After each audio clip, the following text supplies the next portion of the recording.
Yo, yo, yo, welcome back to the Further Your Lifestyle podcast, conversations on lifestyle, passions, and hustles. My name's Chris Furlong. I am the host of the Further Your Lifestyle podcast.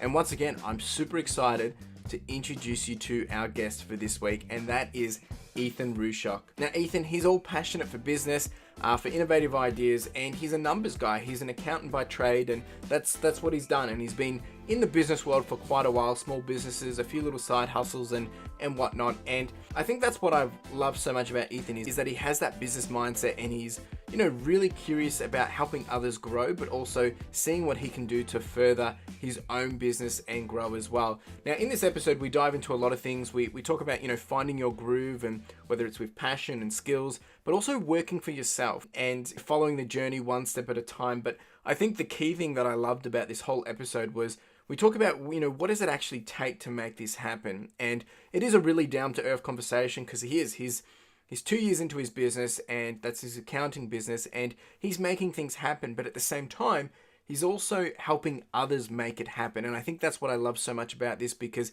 it's that down-to-earth conversation, and it's just a nice reflection to show that any of us are capable of making this happen.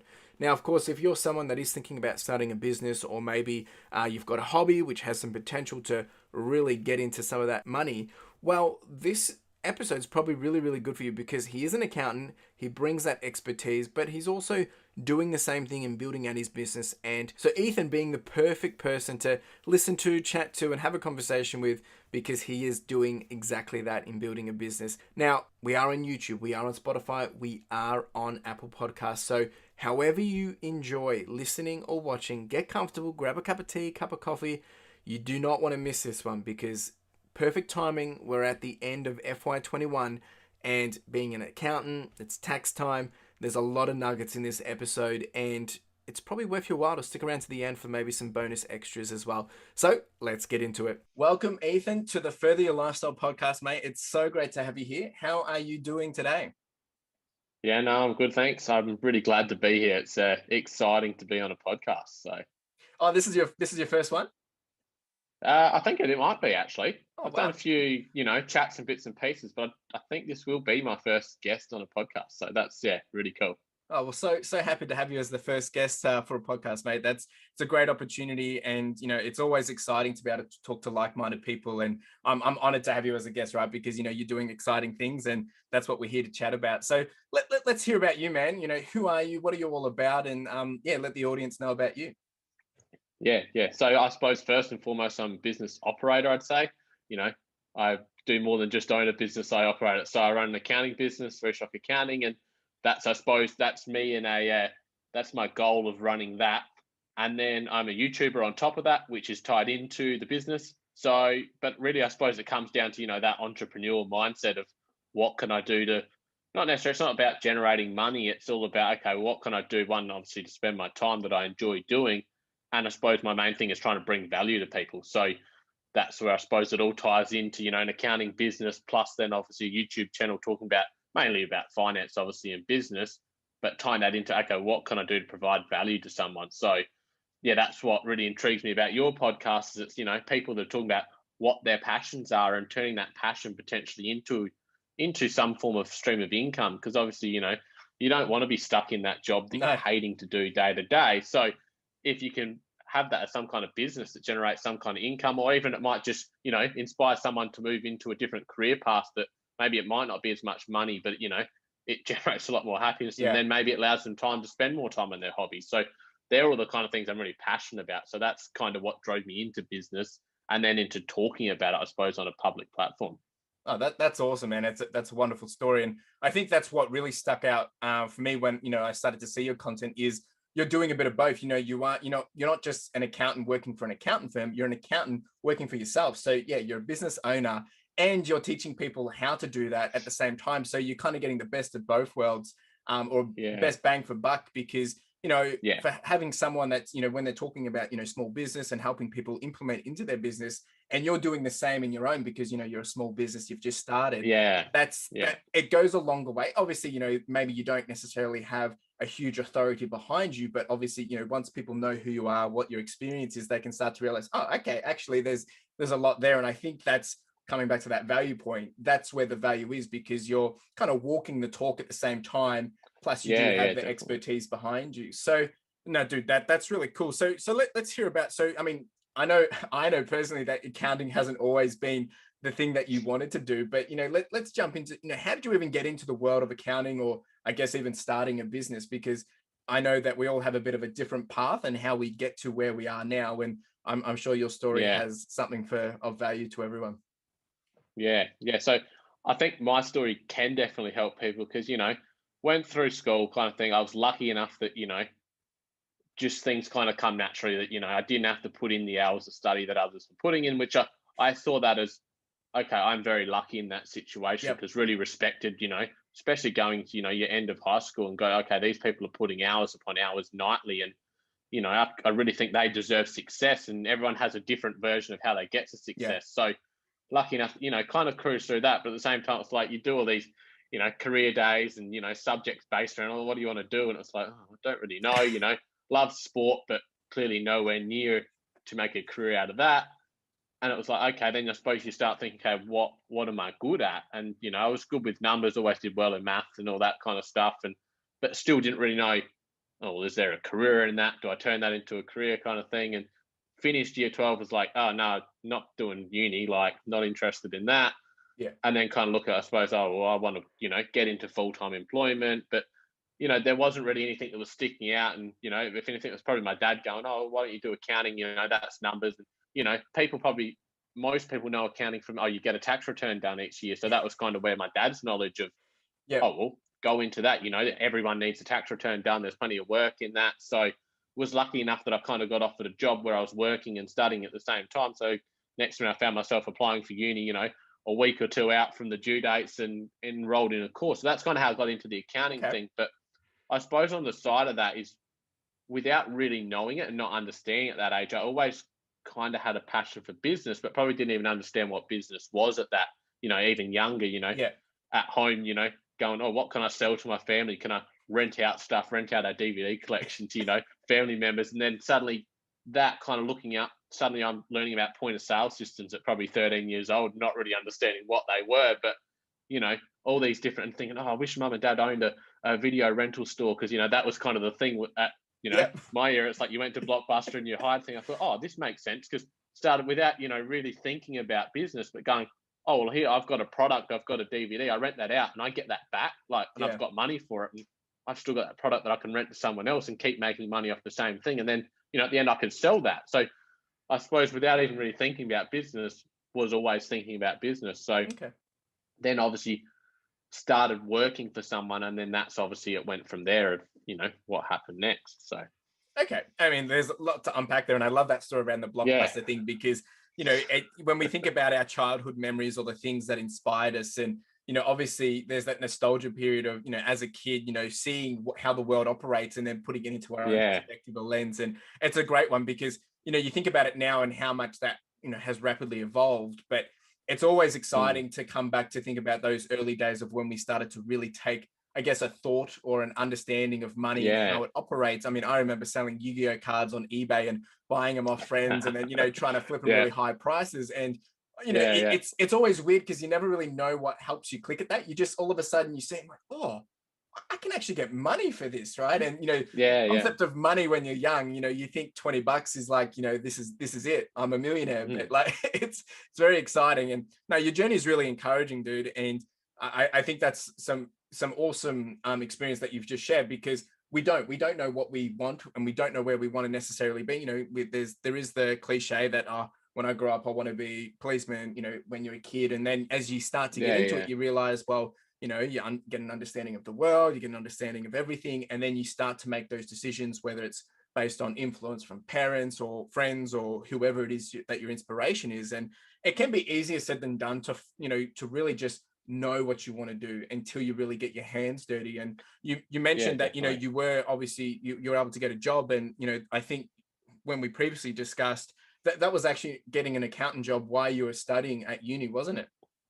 Yeah, yeah. So it was almost like the study was second thought. It's like, oh, I've got a job. Oh, well, I'm going to become an accountant. Okay, well, I obviously need to study something in that. So yeah, that kind of going, okay, well, now I've fallen into this job.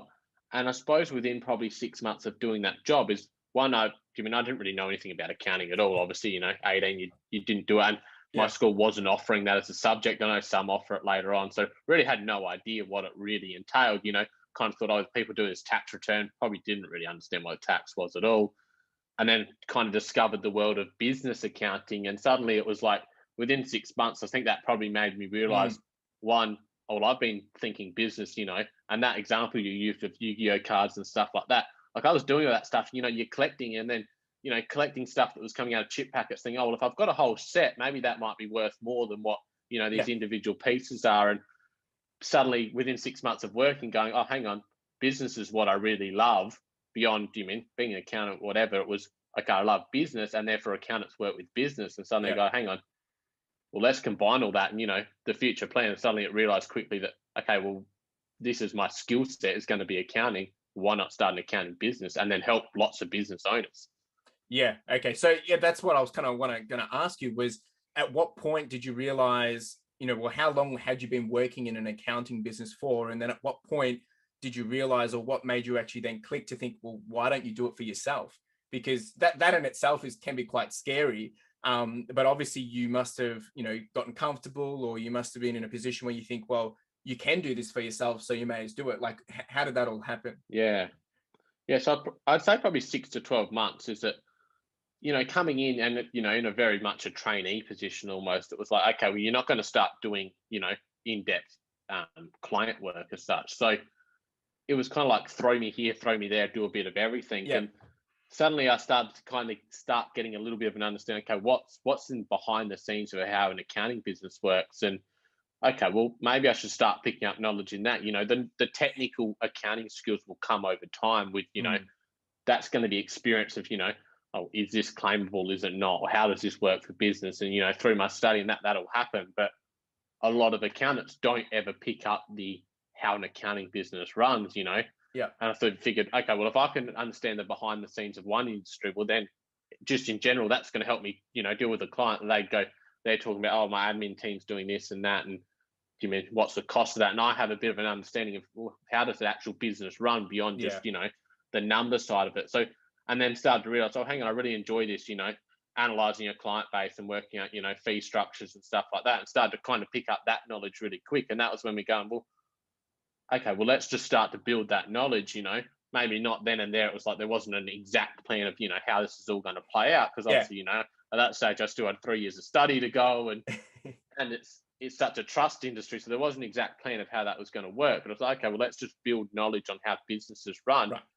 and quickly can go identify. And I probably realized I had that skill set to quickly go, okay, well, this doesn't work very well. And it's hard to make changes in an existing business. You've got to go through a hierarchy of, okay, this one's got to approve and this one's got to approve. And me Yeah. starting to go, okay, well, if I started from scratch, this is what I do and this is important. And started to build that knowledge of, okay, what would be required to start from scratch.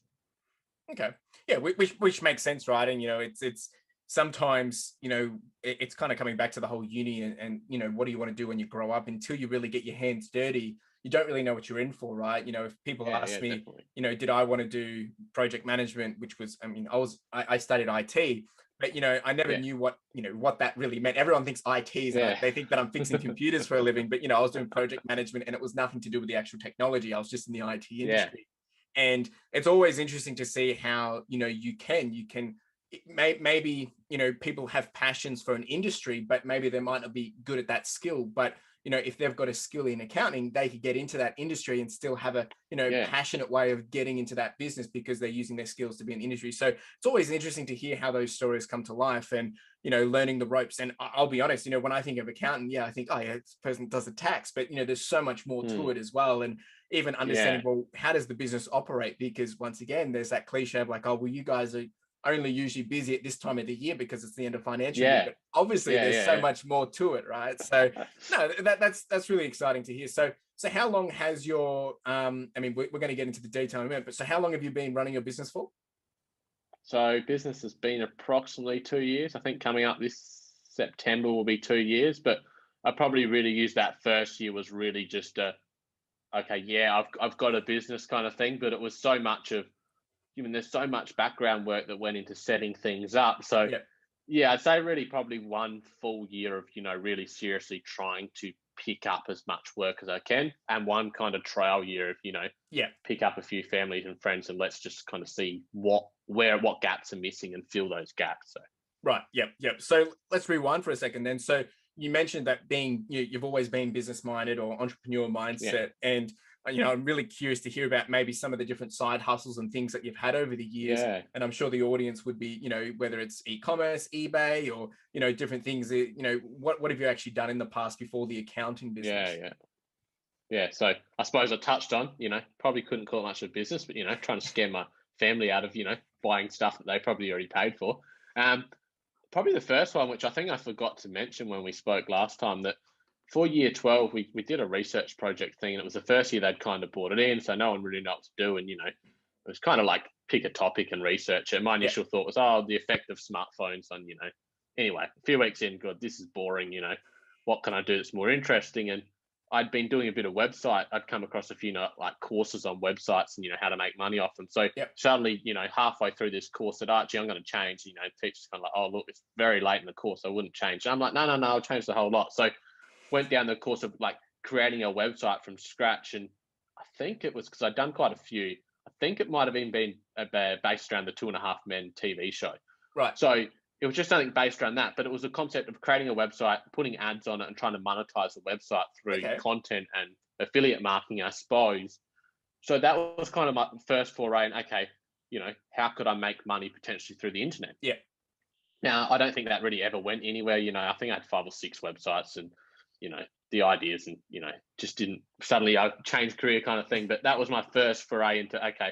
So that kind of started to teach me about, just the basics of a business, I suppose, domain names and, website hosting and all these things. I think you've really got to start building that skill set, because that's going to run into any business. So suddenly I Yeah. knew what a domain name was, which back then most business owners didn't have websites, so they didn't even know what that Correct. was. So, and then that kind of thread into, okay, while I was working, is what else can I do? And, I tried a couple of really small online things. And then the main one that I probably went into more in was online pop culture stuff. So at that stage, it was mainly Funko products, so Oh, pop yep. vinyls, and got into that and started to go, okay, and it just started with, ordered, okay, managed to get a wholesale account, which was a lot harder than what I thought initially, but, had to try and convince the supplier that I was running a legitimate business, which at that stage, obviously, I'm like, well, I want to start a business, I need to get your products to start the business, and Yeah. them not really understanding. So, found a few things around the house, created a website, chucked them on there. Oh, yeah, here's my business. The next minute had an account. So,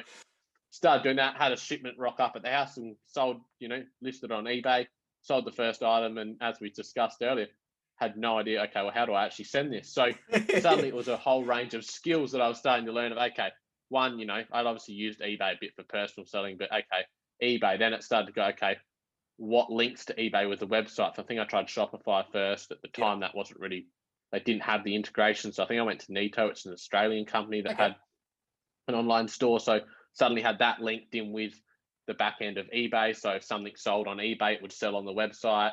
Had an AusPost, like a third party there that linked in. Okay, that would create the shipping labels. So suddenly I was learning all these different aspects of Yeah. business that I hadn't really even learned. So it never was overly profitable, but the volume of sales started to increase. Where I think one year I was, probably doing $40,000 to $50,000 in sales, Nice. probably Nice. not making a cent in profit, kind of thing, because it was all just, to me, it was all about testing. Like, Yeah.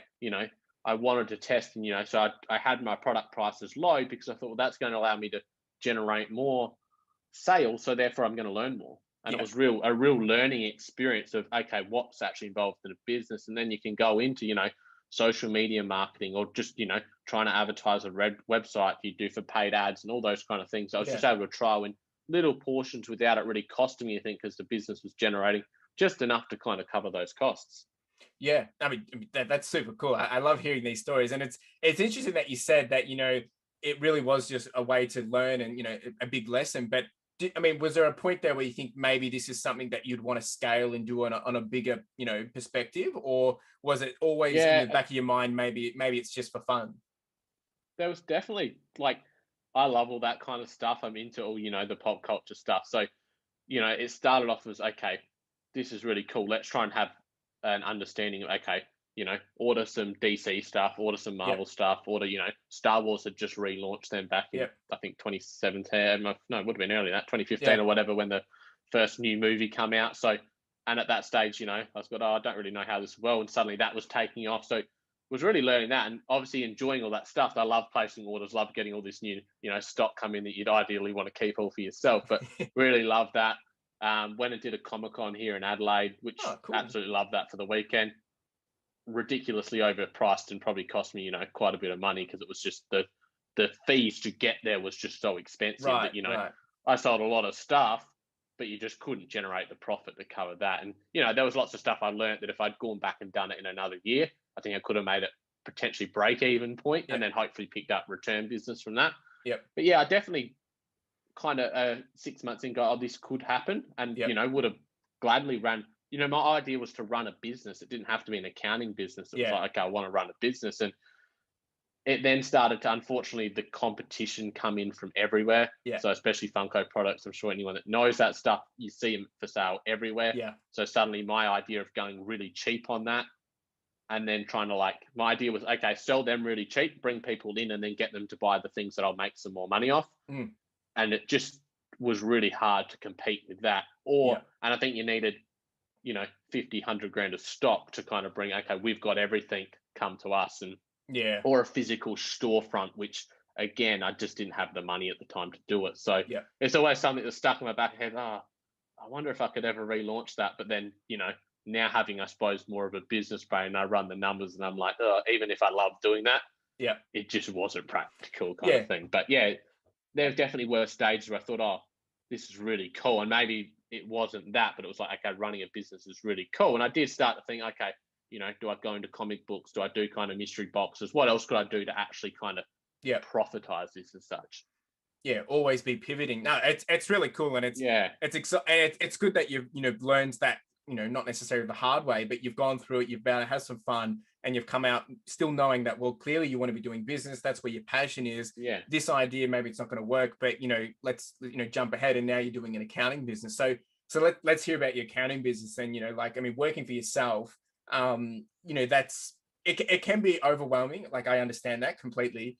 And you kind of said that first year, 2 years into your business, that first year was really that kind of trial and error, kind of, get into that groove, find what's working, find what's not. So let's touch on that. I mean, what does it even take to run an accounting business, because I look at accountants as, quite a high tier kind of job, because it's not something that anyone can just, walk off the street and just start doing, right? Yeah. So I look at it, that it does require, a set of skills and obviously some smarts and, some well education around that. So what does it take to do it?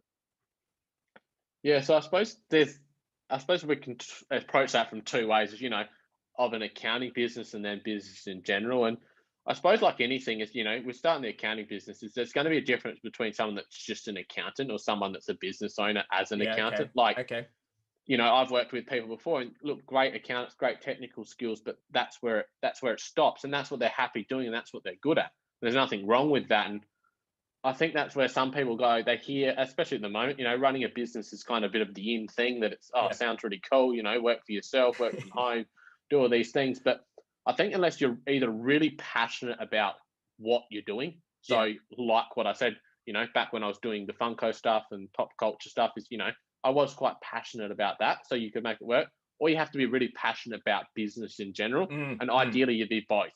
So, ideally you'd be running a business and you're really passionate about running a business, but then you're obviously also really passionate about what that business does. And I think that shines through, that you see, okay, that person, one, actually loves what they're doing, and two, they actually have got that business brain. Yep. There's plenty of business owners out there that they're great at what they're doing, but they're just not business minded. And you can see that's where they put really a limit on where their business can get to, because, they don't really have that business mindset. But a few of the things I think are really important is that you mentioned the word pivot before, and that's like one of the key notes that I write down is, you've got to be willing to pivot.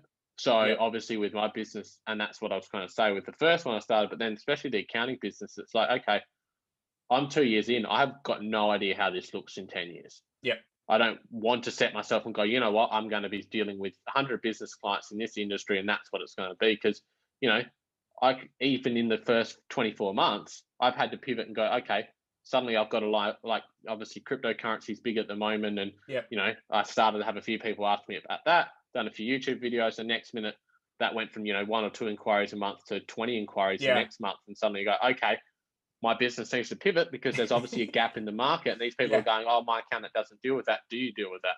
All of a sudden, yep, I do.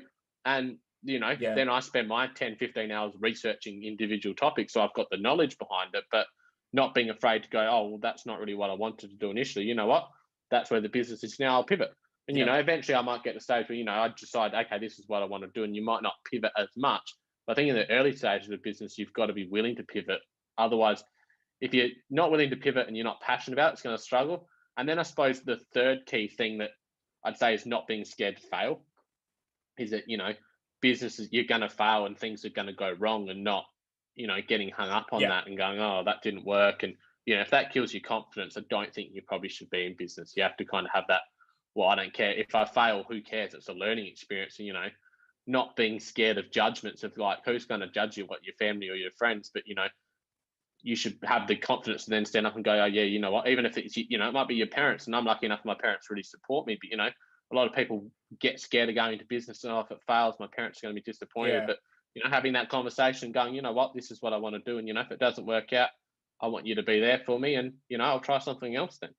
Yeah, that's a very good point. I mean, you've mentioned some really good points there as well. But I think that last point is exceptional because, it really does come down to grit. And, and that's what separates people that will be successful. I'm not saying successful overnight, but over the longer time, because if you're not passionate about it, if you're not willing to, hit the brick walls and find a way around it, then yeah, it's probably not for you, because it's not all, sunshine and rainbows, that's for sure. And we can plan for everything, but a lot of the time there's things that will come that, we could never plan for. And that's when it really, really tests you up, right? So no, that's really good advice. So with that said then, so what does a day in a life kind of look for you in an accounting business or running a business? Like obviously you'd be wearing quite a lot of different hats, especially being 2 years into it, early days, all the different hats in the roles. And yeah.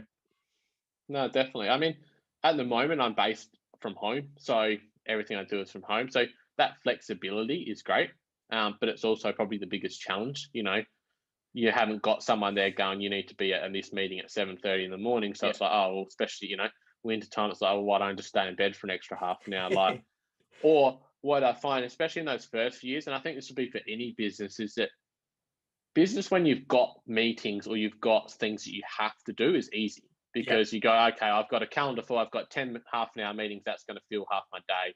True. The person's going to be in front of me, we're going to do the meeting, it's going to get done, I'm going to go into the next one. If you're selling retail, you're like, okay, I've got 10 orders, they've got to go out by tomorrow, I have to do it. So business with deadlines is easy.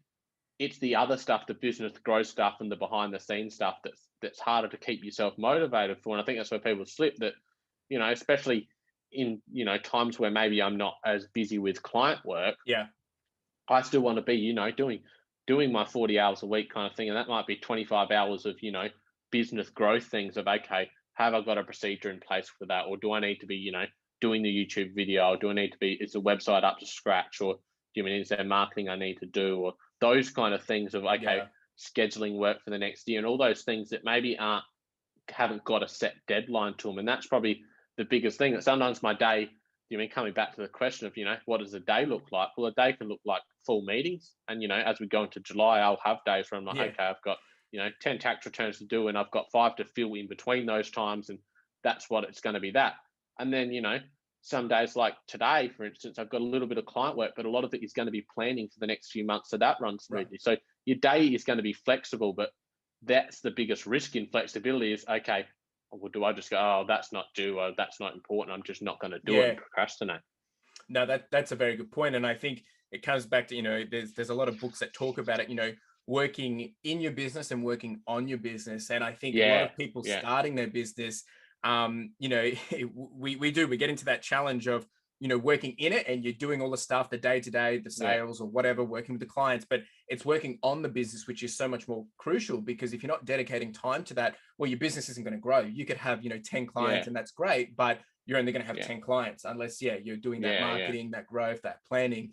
And would you be able to say off the top of your head what percentage of your time is on versus in? I'd say it's going to vary a little bit on the time of the year, Yeah. but I'd probably say like 50-50. Okay. Like, and that's an honest, Yeah. and with my plan is, I'd like to get that to 1090 where I'm all working on the business. Yeah, And, of course. eventually, if the business scales, I can have people doing, Yeah. that day-to-day grinding of the client work. And then I jump into, do the higher end advice and the business running. Cause, I'm more so passionate about running a business than I am even about the actual technical stuff. So, Yeah. and I think that's where people get caught up, is that especially when they start a business, if they're lucky enough that they start and they're busy, they start, it's just working in the business and they're just trying to pump work out and stuff like that. But, that's not how I started. I started completely from scratch. So it's like, okay, I need to work on this business and Yeah. how do I grow it? And then, the work is, okay, that also needs to get done as well. So it's that real balance. And I'd say that 50-50 split now. At times it's going to be 60-30, 60-40, sorry, Yeah. where I'm going to be doing, especially in July and August, it's going to be a lot of, pumping out work.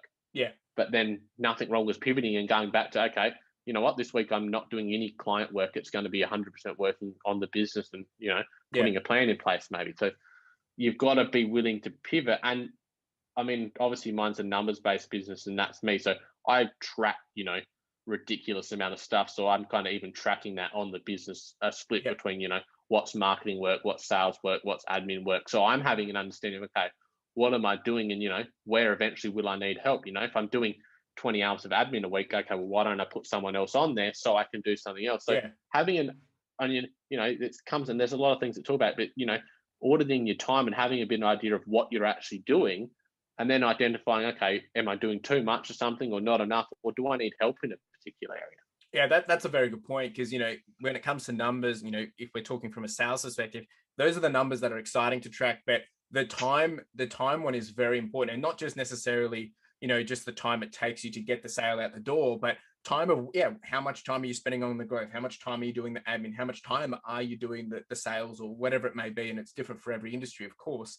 But Yeah, it's a very key thing, and I think it really is that challenge, because a lot of the time, we sometimes we just want to start, and you get into it and you're learning from bottom up, and you don't really realize, well, where am I meant to be going? What am I meant to be doing? And you said it at the start of this, when we started talking about working for yourself, is, you don't necessarily have a calendar directing you what to do. You don't have anyone telling you what yeah, you need to do. You're the one that has to, tread the path, set the expectation, yeah, and you're in control, which is powerful and really, really good. And I think that's what it's all about, having that lifestyle and flexibility. But sometimes we get in the trap of, taking it for granted, because like, oh yeah, I can do that later, I'll do this, but then all of a sudden everything's at the yeah. same time. So I can appreciate, what that's like. So some really good advice there. So, maybe with that in mind, what's been like a moment of, maybe a moment of doubt versus, one of the biggest, key winning moments that you've done in the last couple of years? Because obviously starting from Yeah, scratch, there's the highs and lows, and I'd love to hear, maybe, the biggest doubt, or, yeah, yeah. the biggest win. I suppose for me is that the doubts, I try to kind of, ride through them really easily because, I'm 100% confident in what I'm doing and that it will work. And I think you have to be, if you're Yep. running a business and you've got doubts over whether it's going to even work, that's when you're going to struggle. So, I'm 100% confident in my ability to eventually make this, Yeah. where I want it to get to. But I think in saying that, and there's so many people that go, I say you can't have any doubts, but I'm like, I definitely have frustrations. Like, Yeah. I understand this is a 50-year game, not a 50-day game kind of thing. So, this is a real long-term vision of when this works. And True. I don't want to get caught up and go, well, I'm not generating what I want. But there's nothing wrong with having days where you go, oh, geez, I wish I had more clients, or I wish I was generating more. That's completely normal. And I think, you hear it from some of these real big names kind of thing that go, oh, yeah, don't think like that. But I'm like, you're allowed to think like that. Like, Yeah. you're allowed to have a go, oh, gee, my calendar looks empty next week, why am I not getting more calls or more leads? Like, why aren't I selling more online? Like, why aren't these things happening? You're allowed to have those. So, some of those doubts in the early days were like, oh, okay, I'm maybe not picking up as much business as what I, kind of Yeah. would have hoped in the first 6 months. But then it's go, okay, well, what else can I do? What, I think if you've got the time to spare and you're going, okay, well, I've got 20 hours spare for the week, you want to make sure you're filling that. And that's when I got into the YouTube and thought, okay, you know, fill my gaps. And, I've got time to spare. Okay, well, let's learn video editing and let's learn how YouTube works. So, started producing videos and And I'll get into that a bit more later, but that was kind of how I felt. And so that was kind of some of my wins, of maybe not necessarily wins as far as, oh yeah, I picked up this big client or I did this. And I'm probably bad at celebrating my wins as I get caught up in, okay, well, what's next? Just moving on and going, oh, okay, yeah. And then sometimes I'm starting to try and track, a bit more of, okay, how many tax returns am I doing, and tracking revenue kind of thing, to go, okay, look, there is growth here. Like, rather than just, sometimes you've got to look back and go, okay, where was that 12 months ago? Yeah. Go, oh, wow, that was really good, rather than get caught up in like the day to day and go, okay, sometimes reflect. So I probably don't reflect enough on some of the wins and go, oh yeah, that was good. Because I kind of just go, maybe I just expect that, oh, well, that's just normal. I'm working hard, and, things should happen, rather than going, okay, look, you've done really well there. So I think you've got to do that. And that's something I want to improve on, and go, yeah, you know what? That was really good. And, celebrate that. And if nothing changes for 12 months, yeah, you've achieved something good there. So yeah, that's a very good point, because I think, when we're working on the day in, day out, whether it is in a 9 to 5 or for yourself, and sometimes, and you kind of said it, you're in it for the 50-year game, not in it for the 50-day game. But sometimes we forget to zoom out and see that, we are actually still heading upwards, but on the day to day, it looks like we're heading downwards. But that's just like the stock market kind of thing, right? And I've been encouraged by that of recent as well. Of you can get so focused on the daily or maybe the weekly, but have you looked at yourself over the last 12 months, and where how far you've come from, and things like that. So that's some really good advice as well. So before we jump into the YouTube game, then, is the last thing I wanted to touch on your business is, do you have like processes and systems in place, or is that something you're still working through? I know, you are trying to, you're very innovative and very efficient, and because you're business minded, you're probably always thinking, how can you, get yourself more on the business rather than in the business? Yeah. So I suppose my mindset with it, and, I don't really hear a lot of people talk about this. So I don't want to say I'm the first to kind of have this concept, but I really want to, I think if you can build a business as if it's, a 100-person employee business, even if it's just one person, you're going to set yourself up to succeed in the long term. So, I have some processes and stuff written out, not a lot at the moment, purely because I'm pivoting so much on how I do things, because I'm still learning, even the process of an individual tax return from first client contact till finished process, I've completely rewrote that out for this year, and already have completely rethought about how that's going to work in 12 months time. But I, want to kind of do another 12 months of, testing, and then go with something that I think will is really awesome in my head of how it's all going to work out. But kind of thought of it, 2 weeks ago, and thought, okay, that's going to be a 12 months game. But the one thing I do, which probably not a lot do, is, I've got a full CRM system, and I'm a 1-person team, and this literally tracks, phone calls, emails, so every time I get off the phone to a client, I've got that noted of what we discussed. If there's follow-up tasks created, I've got it logs my emails that I'm sending to clients. It's got, if I have a meeting, I'll put notes on there. So that's all in there from day one of my business. So, if I hire an admin person tomorrow and someone brings up and they go, oh yeah, I spoke to Ethan about this, they can, go in there, search it, and go, okay, yeah, we can see that's done. Oh yeah, he tried to call you 3 times on that day, but you didn't answer, and he left a voicemail. So it's quite detailed.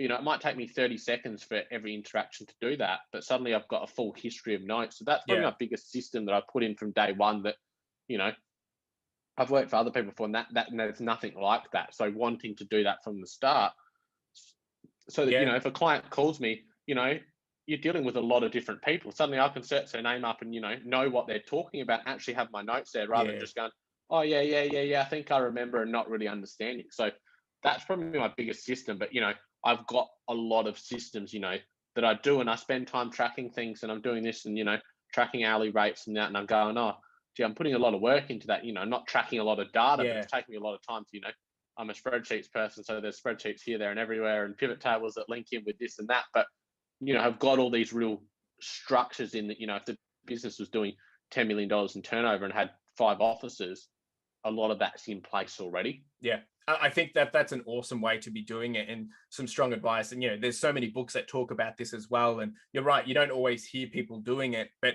I think once again, it comes back to you having that mindset of playing the long game, because it's the same way I like to approach things. Like, I want to be, with my eBay store, I want to be doing it if I'm getting 1 sale versus if I'm getting 100 sales. And, when I get to that, it shouldn't necessarily be that struggle. And recently when I've had Mm. that, I've started to realize, okay, well, there's some friction points here. And obviously you Yeah, don't know yeah, it till yeah. you experience it, but then you can start to No, quickly definitely. change it, because you're right. If I was to hire someone else, or if you were to hire someone else, you want them to integrate as quickly as possible, and Yeah, yeah, get straight onto their feet and get their hands dirty and in the business, because otherwise you're spending more time, you're wasting time. So I think that's a huge nugget for anyone that's listening, is if you are starting your own business, mm. is put those processes in place early. And of course you can change them, adapt them, and you'll learn over Yeah, time yeah, and evolve. But I think a lot of people figure, oh, I'll do that when I'm bigger, or I'll do that when, when there's mm. more time. But those things enable you to grow quicker when those times come. And they usually come when we Yeah, least expect it, which is good. But, yeah, at the same time, yeah, yeah, definitely. it's like when, good segue to the YouTube, but it's like when people become successful on YouTube, you can have 1,000 subscribers, and then all of a sudden you've got 70,000. It's going to be Yeah, overwhelming. How do you handle that kind of, I guess, yeah, community all of a sudden? So I think some really, really wise words there. So thank you for sharing that. And then, yeah, yeah. jumping Just straight one into the, thing on yeah, that with like numbers wise is that, I've seen plenty of people that do a business and it's just them, and they scale up and they go, I need more people, and they're suddenly a 5-man team, and their profit figure is the same or potentially less. And I'm like, well, why are you doing all this extra work? Why do $1 million of turnover if you can do 100,000 to make the same amount of profit? So yeah, if you've got those things in place, because growth is the biggest probably um, potential for failure. yeah. And as you scale, you might get to 3 people and go, oh, hang on, this CRM system doesn't work. We need to adjust and pivot there. But yeah, put those things in place for anything, and it will at least allow you to be in a better position to navigate those difficulties during growth than exploding overnight and going, throw your hands up and go, I can't do this, and then end up in a worse position. It's so true. I think there's this mentality that growth is like, it's really nice, it's really good, which it is good. Growth is awesome, but it doesn't come sweet. It's not like it's the icing on top. It's going to come rough and tough, and it's going to hurt, because you're going to have to work harder, because all of a sudden there's more to Yeah, do. And you're right, yeah, to make that, as you transition into that, to make that as smooth as possible, as early as possible, well, man, yeah, you won't necessarily be taken away from, maximizing on that opportunity of growth. So once again, yeah, really good advice. I really do appreciate you sharing that. So the YouTube, man, you mentioned you started to build out your YouTube when you had a bit more downtime, and I've been yeah, over on your YouTube, and I know I love watching your live streams and having that interaction with the community, just because you're getting that. I guess it's almost like free advice kind of thing, especially coming from an yeah, accountant. And so let's hear about the YouTube, and what's it like building an online presence, and then yeah. what's really your whole the whole plan there, and what do you want to see? Yeah. So first of all, I'd say it's probably like the best decision I've made in my whole personal and career growth Okay. of business. So, you know, for anyone that's, considering it, like go and do it. And it doesn't matter if it's, like mine is like a complement to my business. And, one day it might end up being the other way that, the business is Mm, just a side hustle of the YouTube channel. I don't know how these things progress, but it doesn't have to be educational, if you enjoy gaming, or you enjoy running or something like that, there's nothing, everything can be a YouTube channel, and every YouTube channel can be a business. that's So right. that's kind of, my overall thinking of it. But yeah, it was kind of like, okay, what can I do? I've got the spare time, And then I started to go, okay, clients ask me the same questions all over. I Mm, get the same questions all the time. So my first ever video, which, you know, go and check it out on my channel, because it is woeful as far as it comes to lighting and camera and all that. It was, at the time I'd broken my leg. So I was sitting at home going, oh, I've got all this time. I can't do a lot, chuck the GoPro up and record this video sitting at my computer desk. And, it was really poor quality, but it was like the content itself was still fine, yeah. Obviously it could be tweaked and stuff like that. And, I didn't know how to record or edit or anything. So it was kind of all plugged together. I think I recorded 6, 2-minute things and then merged them all together. But it was just, get started. And it was like, and then suddenly, after a few videos, I realized, well, hang on, a lot of accountants, and we've done our study and we got this knowledge, but Sony don't want to give away anything for nothing. Yeah. In my business, I don't charge for phone calls and emails. That's factored in obviously to my pricing. But if a business client calls me, I don't want them to not call me and then make a decision because, oh, I didn't want to pick up the phone. It's going to cost me $150. So that's not how I wanted to. So therefore, people don't want to give away anything for free. And I'm like, well, I don't care. I'll give away all my knowledge for free. Yeah. On a general basis, I'm doing a video of, how to start a business or how does a Yeah. tax implications of this work. What I'm talking about is general. And quickly people go, okay, this guy must have knowledge. I want to get, the specific advice to me Yeah. personally, and I'm willing to pay for that. So that was kind of my idea. You know what? I don't care if someone asks me a question, I'll give it away for nothing. And that's when I suppose I went into have tried live videos. So I think tonight will be at the time of recording. This will be my 10th live video in Yeah. 10 Okay. weeks. So, and just answering, people go on and they ask task questions and I answer them. Yeah. There's at times where I go, oh, hang on, look, that scenario maybe I'm not that familiar with, and I'm going to have to do some research and I'll get back to you. But I get back to them and not being afraid to give stuff away for free. And Yeah. that goes to, everything we talked about business, but YouTube is that I don't want to be one of those channels that goes, oh yeah, this is how you might do this. Well, buy my $10,000 course and I'll tell you the real secrets and not do that. I don't want to be limited and go, Yeah. One day I may do some kind of course thing that, has it, but I don't want to be limiting myself to what I can do on my channel. So that might be, okay, look, here's this all in a, concise way, write a book or do something like that. It goes, okay, this is all in, A to Z of, all my content. It's collated. If you want to support me, buy it, but don't feel like I'm not going to keep giving value away for free. So that was really the concept of, giving value away and, wanting to make the videos useful for people. But and I spoke to you about this last time, I don't want to limit myself and go, oh, at the moment I've got some crypto tax videos that have done well on my channel, but I don't want to limit myself and that's all I want to do. I just want to make videos I enjoy making. Yeah. And I think anyone that wants to start a channel, go out and make, obviously have some kind of topic area. You don't want to be doing a gaming video one week and you singing the next week and then a video on tax. You'll kind of want to have a broad topic, but mine is financial, business and tax kind of thing, but I've done bits and pieces of everything and working what works well. And, in 6 months time, I might go, you know what, this works really well for my channel and that's all I want to do, but not getting caught up and go, okay, my analytics show this works well, so I'm just going to do this another 50 times, just being, make videos you want to do, but make sure they're valuable to your audience. Yeah.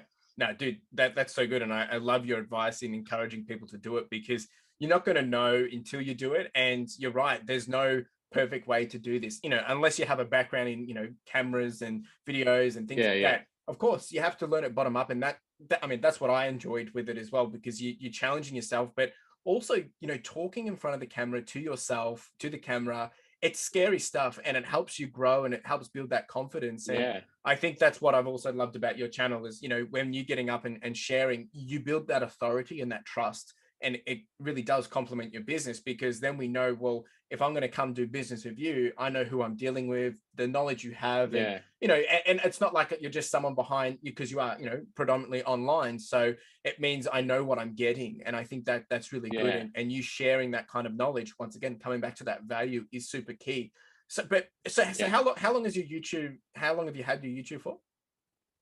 So I think I'm at 9 months last week, I think. Wow, So I think I started about September 8th or something like that last year. So about the 9-month mark now. So that's awesome, dude. It's really, really encouraging. And, I think I probably found you when you were sitting around that 300 mark. And I think you must be, you're almost getting close to 1,000 now. And to see that growth in that short amount of time. I think I'm at about 740, 750-ish at the moment in subscribers. And, that first couple months especially is really slow. And I end up doing a series, which I haven't done as much lately, but it was like journey of growing a YouTube channel. So I did a video at the 1 week mark, 1 month, and then each month for those first 6 months, and just talked about, where my analytics were at that time and, what camera I was using, what software I was trying, and, what I was trying to do to grow the channel. And it was my kind of way of, I think that'll be fun for me to go back and look at and go, 3 months, I had, 100 subscribers and I was using this editing and I had no idea. And this is what I was trying to do to grow. And because there's so many videos you see of, how I got my first 1,000 subscribers. And I'm like, I watched heaps of that stuff to start with. And I'm like, oh yeah, but that doesn't work. And, I want to get 1 subscriber. What's the practicality? And, along the way, I've gone, okay, you know what? If you want to get subscribers, do this. And, we can talk about that kind of stuff, because I know, okay, from 0 to 100, go and interact and, genuinely interact with the YouTube community. Because, there's everyone else that's in 0 to 100. If you go support them and, watch actually genuine, genuine support, not sub for sub and that kind of useful stuff, genuinely support and watch their videos, leave comments, subscribe to them, and chances are they'll probably do it back to you and, start to build a bit of a community around other people that are doing the same thing. Yeah, it really is about finding that voice, because well, to find your voice, you need to, get out there and voice with others and chat with others. It's like if you go to a, business networking, conference or something, you need to go talk to people. People, you're not just all of a sudden going to have 100 new connections. You need to go talk and use your voice. And I think it then has that snowball effect, which is obviously started to show for your YouTube. And I encourage anyone, especially if you're interested in learning about business or tax and all that jazz, is to go check out Ethan's YouTube channel. Of course, all this is in the show notes, because there is some value to be found there, and I'm sure with what's to come, there's going to be more and exciting things to come. So no, I think I can't agree with you more. If you're really interested in starting it, just do it. Don't waste your time, because the sooner you start, the sooner you can grow, right? And it gets easier. It really does. It does get a lot easier. It does, and that's sort of I wish that I'd probably known that earlier on. It was like, it will happen over time, and everyone says, "Oh, yeah, just keep making videos." And it's hard when you're in that situation to do it, and that's why I wanted to make those videos as I went. But yeah, you know what?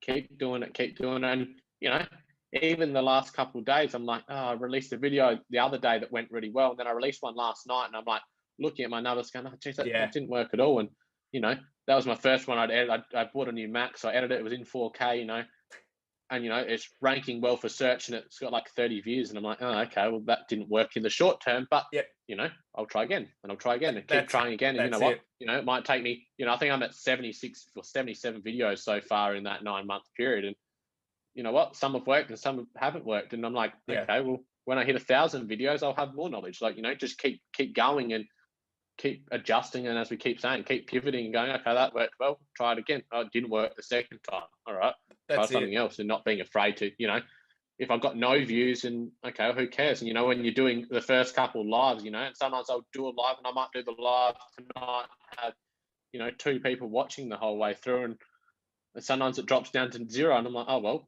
this video is going up, and if I provide value to one person, that's awesome.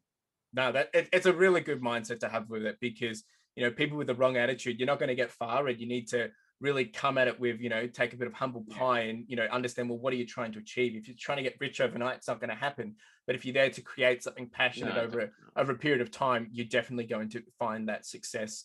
So thanks for sharing that. So I'm really curious to know then, you've talked about the YouTube, talked about your business, and, all that jazz. So what's kind of like your current focus at the moment? I guess, if we're thinking, not obviously tax returns are about to become your focus because of the time of year, but if we think about the next 6 months or for the rest of 2021, what's really kind of your focus, whether it's for the business, for it might just be for you in getting out to work on physical health or something. I mean, what's your focus for the rest of 2021? Yes, I suppose I probably can attack that from 3 areas. Is that the YouTube is just continuing to, I suppose, trial things and keep creating value. And I set my goal initially was, okay, each video, let's try and just improve on one thing.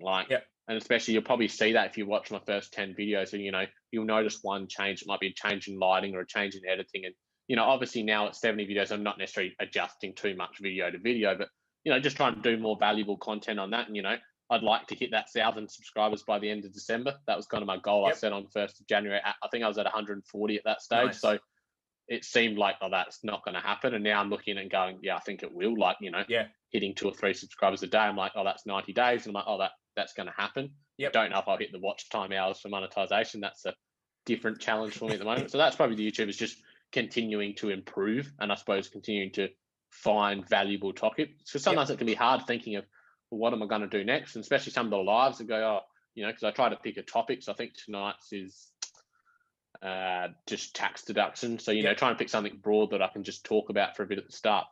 And then business, it's just growth, but without ever impacting service. So that's my big thing is, I don't want to grow and, do $2 million in turnover and piss off the first 10 people that those initial clients are really important to me. And I don't want, so it's, growth without impacting service. I think I'll keep repeating that because it's so important that you don't want to grow and then service your new clients, and those initial clients miss out because they're the ones that support you in anything.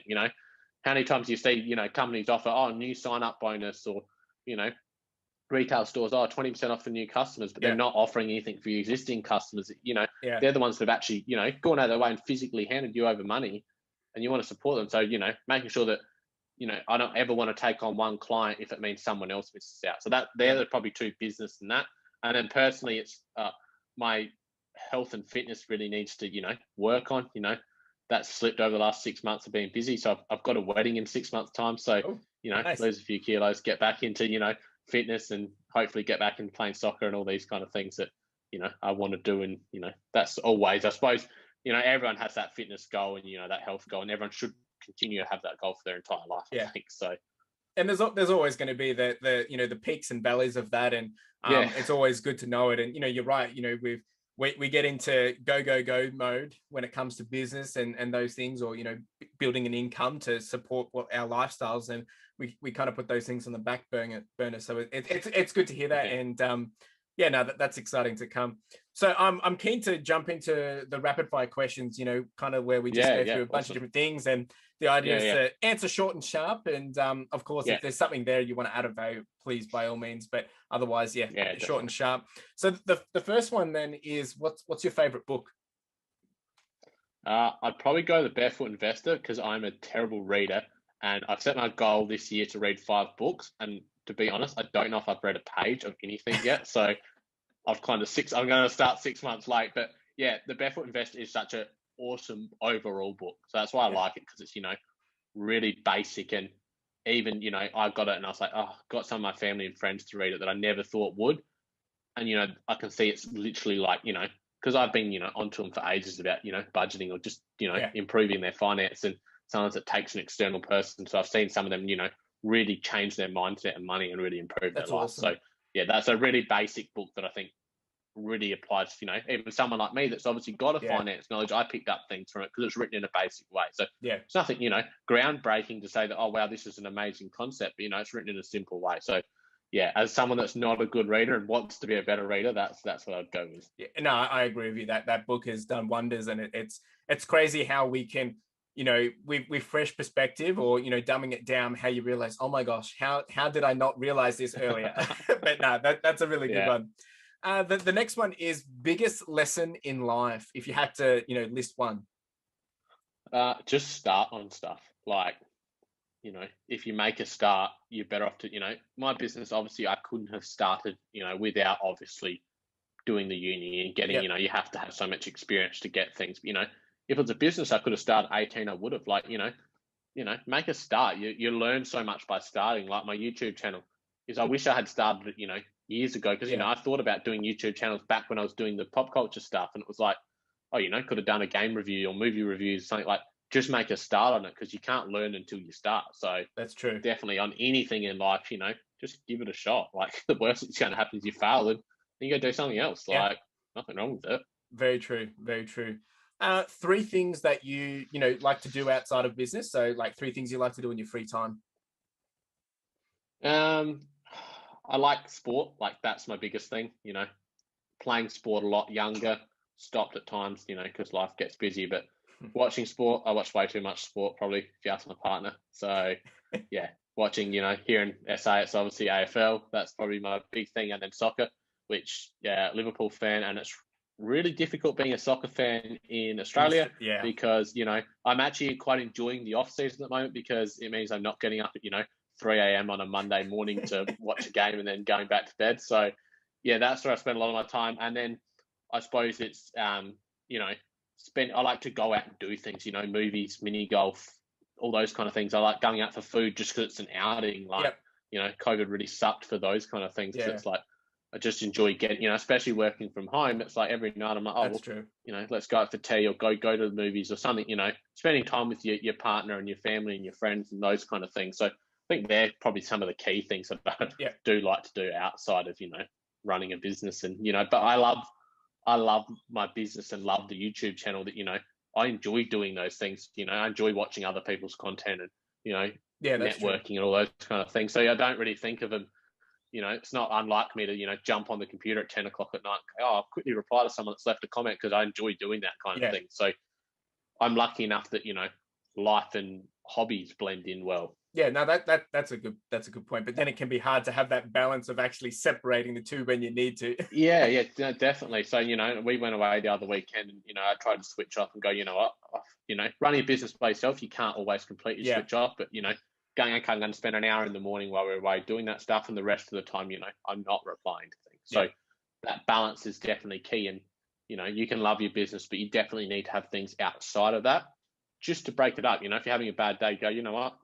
I'm going to go watch game of sport on TV. I'm going to go, go for a run and those kind of things. So yeah, no, it's crucial. I think it's important for everyone to find that balance and what works for you individually. yeah. The next one is, and I know you're, obviously you're a big fan of pop culture and whatnot. So what would be, and pick one, and I want to make sure it's one, so it's tough. Is favorite franchise if you had to choose, like pop culture franchise? Yeah. Well, it would have to be DC or Marvel. I'll go DC purely because I'm probably a big Batman fan, and the Dark Knight movies I've watched that plenty of times over and over. So that would definitely be the path I'd go down. I'd go DC. Yeah, it's always and tough I like with the these DC decisions. TV shows, and so that's probably where I'd go. I wasn't a huge What funny is that as a kid, I was more Yu-Gi-Oh, Pokemon, never into your superhero stuff. As I've got older, I've especially I suppose the Marvel movies coming out. Yeah. I suppose that all started with the whole Dark Knight almost becoming so, everyone had watched it kind of thing. And that was really what got me into it. So people probably think, oh yeah, you've been into Batman and that kind of stuff from a young age, but never probably was then. And that kind of, so I'd go DC, but it's a pretty tough one between that and Marvel. So yeah, for someone that loves pop culture, it would be very hard. That's why I had to force it.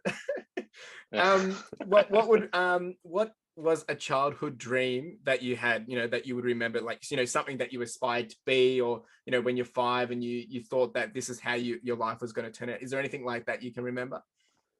Yeah, I mean, ideally, probably like a lot of young boys and girls that, I wish I could be a famous sports player. And obviously that definitely wasn't ever going to happen kind of thing.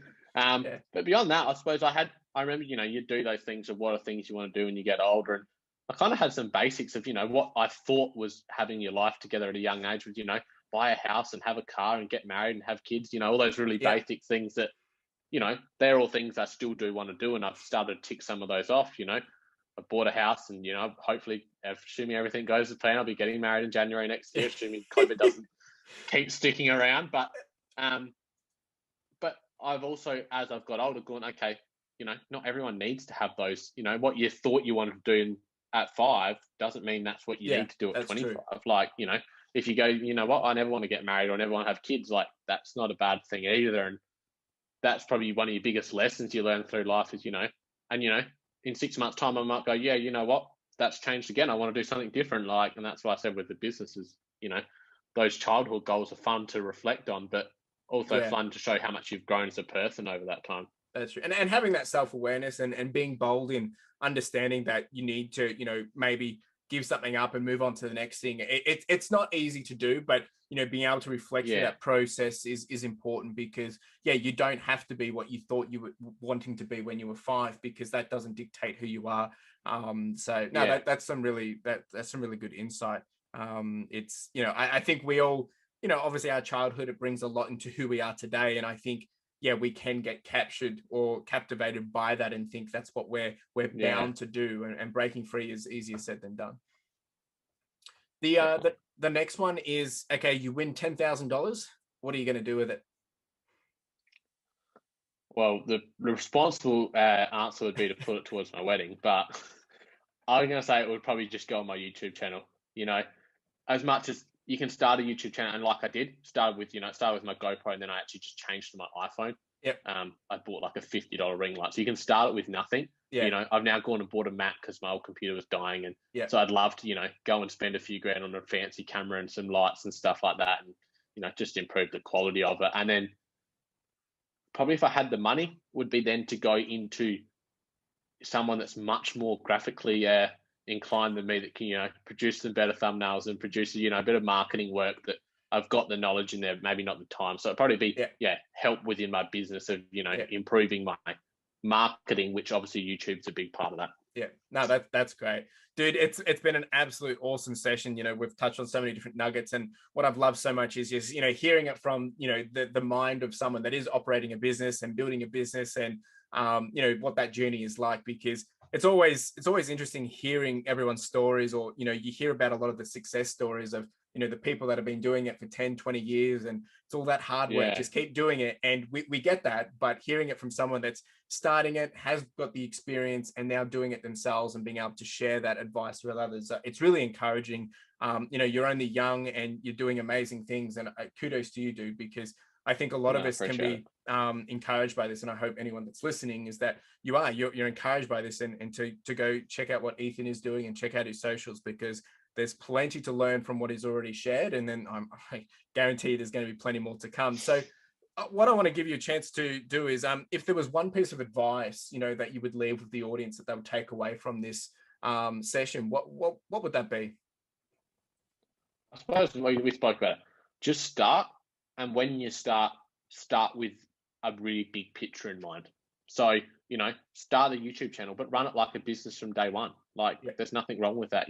Start a business and run it like it's a 100-person company from day one, and then don't be afraid to pivot if it doesn't work. yeah, All those things we said. And I suppose all of that comes down to not caring if things don't work out, because you can always just try again. So, they all yeah. link in together of starting, pivoting, and failures. It doesn't matter. Just keep going. Yeah, it's such great advice. And for those that think it is cliche, well, you can't say that until you give it a go, and then you realize Yeah. of the opportunities and possibilities. Well, dude, it's been Yeah. so great. And where can everyone find you? Where's the best place to find you on socials, and your website and things like that? Yeah. So Ethan Rooshock, spelt as it sounds, because that's not how my last name is actually spelled. Over on YouTube would probably be the biggest thing. So if people want to head over there, and I'm on all the socials, Instagram, Twitter, all those kind of things. But YouTube's probably where I'm most active. And then my business is Rooshock Accounting. So again, search that website. We've got all the details of what we do on there. Cool. And for the listeners, is there any special referral or discount that they can get if they come over and give some love to you? Yeah, so if anyone's listened this far, that's really awesome, because I appreciate if someone's wanted to listen to my story for that long. So if you have, mentioned that you've heard me on this podcast, and I'll give you 20% off in your first year of your tax returns, or if you're a business owner, even better. Awesome. No, dude, that's an awesome offer. I think to get 20% in the first year, that's you can't get that every day. So for those that have listened, that won't be in the show notes. So that's exclusively for those that have listened. So yeah, make the most of it. It's a good opportunity. Well, Ethan, it's been an absolute wonderful pleasure to have you on here. And I've learned a lot, and I love chatting with you, because similar mindsets and great things. And I'm super encouraged and inspired by what you're doing. And I'm so excited to see where you're going to continue to grow and go with the YouTube, with the business and all that jazz. So I'll be watching with close eyes, and I encourage everyone else to follow along as well. So yeah, I just want to say a big thank you again for being here, mate. No, thank you very much for having me. I really, really enjoyed it, and hopefully it provides some value. And definitely go and check out some of your earlier podcast episodes for anyone that's jumping in midway through, because I've learned some valuable nuggets of information from some of your previous guests. So it's really interesting listening to some unique stories, because like you said, it's all well and good to hear it from those that have completely made it, but the real nuggets of advice come from those that are early in the process, I think. Awesome. Really do appreciate that, man. Well, thanks for being here, mate. And for everyone that's been listening, make sure you go check out his stuff, because you will not regret it. Cheers. Well, there you go, folks. What an awesome episode. And how cool is Ethan? I think it's just really cool to be able to reflect on this episode and think, well, what did I take away from it? Well, I just like Ethan and his personality and his approach to, actually, it's probably not even his approach, but just his passion to see others thrive and his curiosity for the different businesses that are out there. And I think for someone who's an accountant and working in the business world, that's super cool. But at the same time, what I also love is that he's learning and growing at the same time. And I'm not saying he's got it all figured out, but he's someone that is reliable. He's got the expertise behind him. He's got the authority, and he's someone that you can trust. He's an accountant, and you can lean on that element, but he's also building out other areas of his business, with the YouTube game. He's here to bring value, provide value, and he's not here to just milk people for money, but here to really help people build their business and build a relationship. And I think that's what's super important with anyone that you're dealing with, especially if it's your accountant. So I really enjoyed this episode, and I encourage you to go check out his socials, go check out his YouTube channel. Of course, if you are interested in his services, go check out his website as well. All of this is in the show notes. Now, if you enjoyed this episode, please help give some feedback. You can jump over to Instagram, leave a comment, drop a DM. That's at Further Your Lifestyle. Otherwise, if you're on the YouTube, you can drop a comment on this episode. We do have Apple Podcast reviews. You can drop a review there. However, you can drop an email, whatever it may be. Get in contact. Let us know what you thought of this episode. Of course, you can let me know what you're thinking of the entire podcast. That would be greatly appreciated. My name's Chris Furlong. I am the host of the Further Your Lifestyle podcast. It's been an absolute pleasure, absolute honor to be able to bridge this conversation between you and Ethan. And yeah, I'm excited to just be able to reflect on this once again. Anyway, really do appreciate it and have a good one.